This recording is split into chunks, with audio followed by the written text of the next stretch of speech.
Hello everyone, welcome back to our channel. In today's video, I'm going to show you how to remove someone from a Zoom meeting quickly and easily. So, let's get started. First of all, open the Zoom app and start a meeting. Make sure you are the host of the Zoom meeting, as only the host has permission to remove someone. Now, during your Zoom call, click on the participants toolbar and hover your mouse over the participant's name in the participants list. You will see three dots next to their name. Click on it for more options. From the drop-down menu, select Remove. A confirmation box will pop up.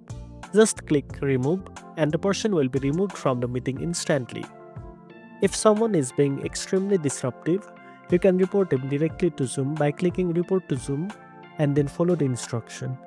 And that's it. Now you know how to remove someone from a Zoom meeting. If you found this video helpful, don't forget to like, share and subscribe for more tech tips. Thanks for watching and I'll see you in the next one.